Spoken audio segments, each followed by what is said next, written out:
Terry Matalas. Remember that name. Because if you are a Star Trek fan, that is the name that is about to save your franchise.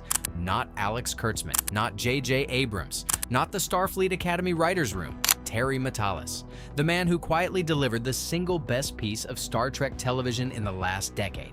The man who brought the next generation crew back together for one final mission. The man who made Picard Season 3 the only Kurtzman-era production that fans and critics agreed was actually good. And right now, this weekend in real time, the entire Star Trek fan community is screaming at Paramount Skydance to give him the keys to the franchise. Fan campaigns are trending, petitions are circulating. Giant Freakin Robot, one of the biggest Trek sites on the internet, just officially called for him to replace Kurtzman. The writing is on the wall. The Kurtzman era is dead. The sets are being auctioned. The viewership numbers are catastrophic. And there is only one name in Hollywood right now that fans trust to rebuild Star Trek from the ashes: Terry Matalas. Welcome to the first real hope Trek fans have had in 10 years, and welcome to the man who is about to end the Kurtzman empire forever. Let me tell you who this guy actually is, because if you have been watching New Trek and feeling increasingly hopeless, you might not even know his name yet. Terry Matalas is a writer, producer, and showrunner who has been quietly working in the background of genre television for over 20 years.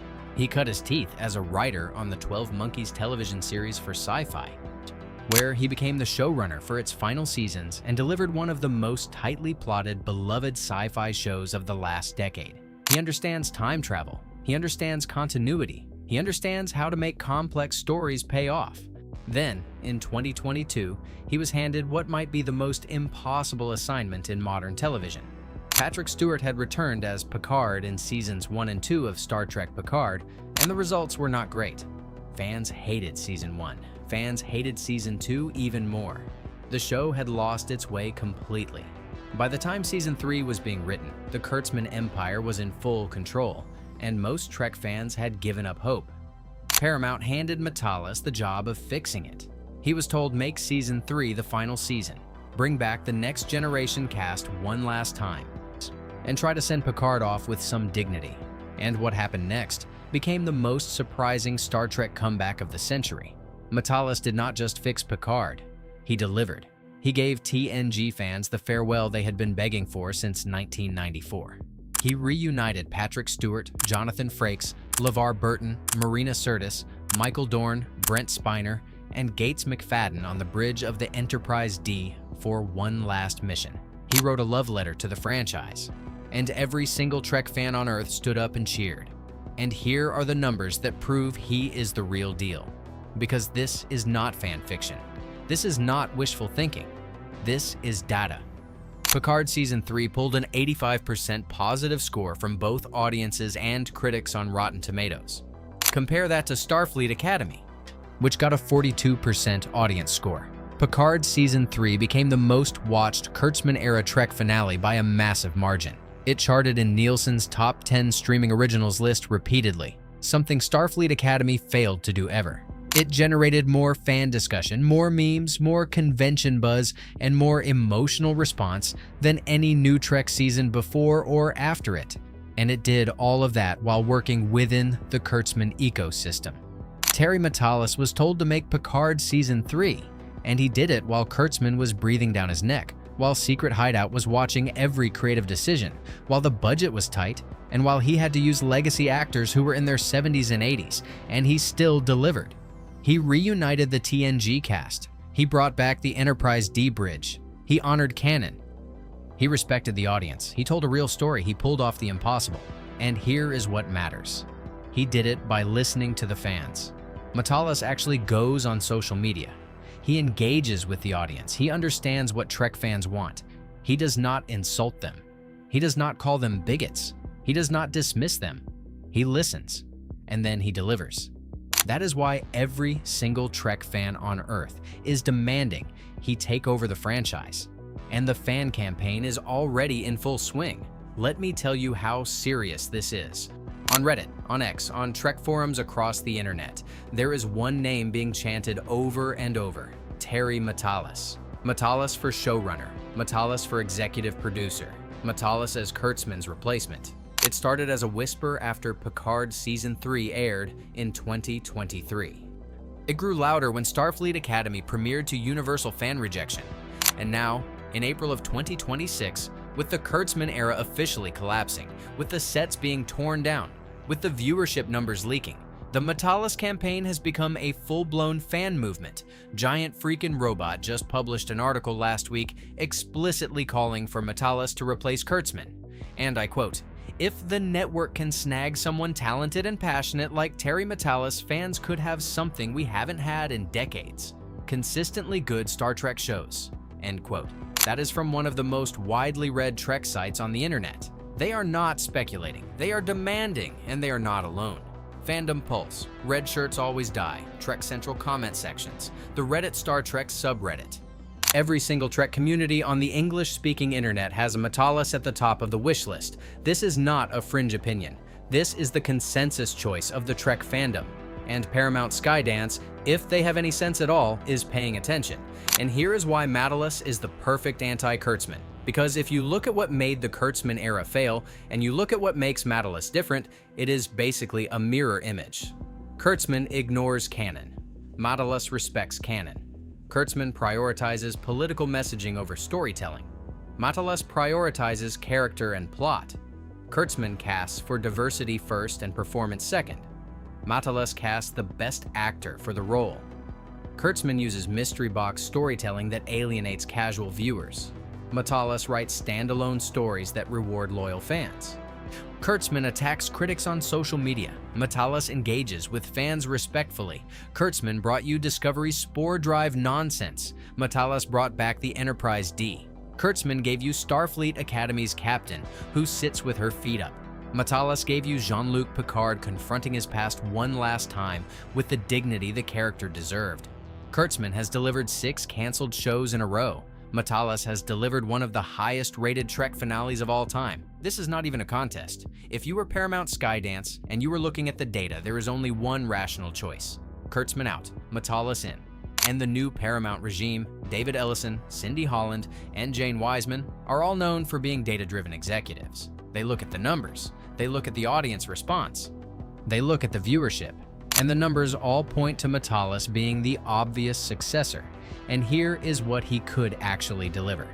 Let me paint you a picture of the next 5 years of Star Trek if Paramount Skydance gives Matalas the keys.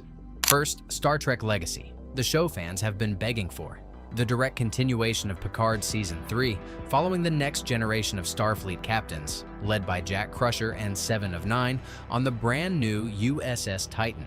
This show was designed by Matalas. He wrote the backdoor pilot into the Picard finale. He has the scripts, he has the cast, he just needs the green light.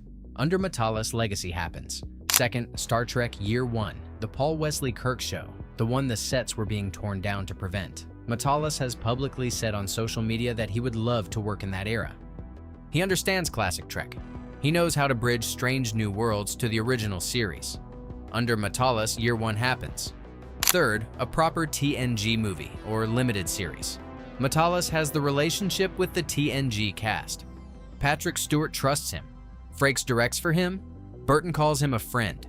If anyone can convince the legendary cast to come back one more time for a real cinematic farewell, it is Terry Matalas. And fourth, a complete reboot of the franchise's creative direction. No more woke preaching. No more attacking fans. No more canceled shows.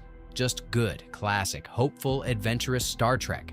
The kind of Trek that made this franchise into a 60-year cultural institution. That is what Matalas could deliver. And every single Trek fan on Earth wants it. But here is the part that is going to make you nervous. Because nothing in Hollywood is ever guaranteed, and Paramount Skydance has been moving very slowly on Star Trek decisions. Kurtzman himself just admitted in his Trek movie interview that Paramount is dealing with, quote, 10,000 hoses of corporate decisions, and Star Trek is not at the top of their priority list. The Warner Brothers merger is consuming their executive bandwidth. The streaming restructuring is consuming their strategy team. And Kurtzman's contract still runs through the end of 2026, which means the new regime might do what Hollywood always does when they are paralyzed. Nothing.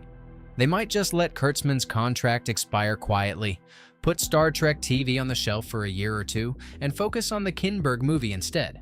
That would be a disaster, because the TV franchise needs to stay active. The TV franchise is what keeps Trek in the cultural conversation, and if Paramount lets Trek TV go dormant for 2 years, the franchise momentum dies. The audience scatters. The appetite for new content disappears. That is why the Matalas campaign matters. That is why fans are chanting his name right now. Because the new Paramount leadership needs to be told, loudly, publicly, and repeatedly, that there is a clear successor to Kurtzman waiting in the wings. A successor the fans already trust, a successor the data says works, a successor who has already proven himself with Picard Season 3. The fans are doing their part by making noise. The question is whether David Ellison and his team are listening, and whether they have the courage to make the right call before Kurtzman's replacement gets handed to some random executive who does not understand Star Trek at all. So, here is what you can do.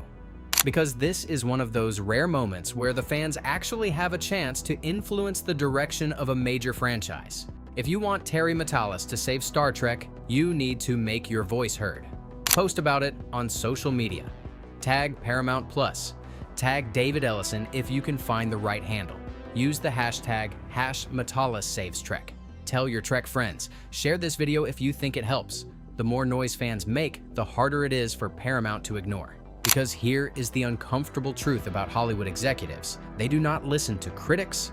They do not listen to data. They only listen to 2 things: money and audience noise that threatens their money. Starfleet Academy proved that the quiet majority of Trek fans can kill a show just by not watching. Now, we need to prove that the loud majority of Trek fans can save the franchise by demanding the right leadership. Terry Matalas is the name. Now is the moment. This weekend, this week, this month. The window to influence Paramount's next showrunner decision is closing fast. And if we let it close without being heard, we are going to get whatever generic executive Paramount decides to slot into the job, and the Kurtzman era will be replaced by something that might be even worse. So, drop a comment and tell me, are you Team Matalas? Do you want to see Legacy in Year 1 happen under his leadership? What show would you want him to make first?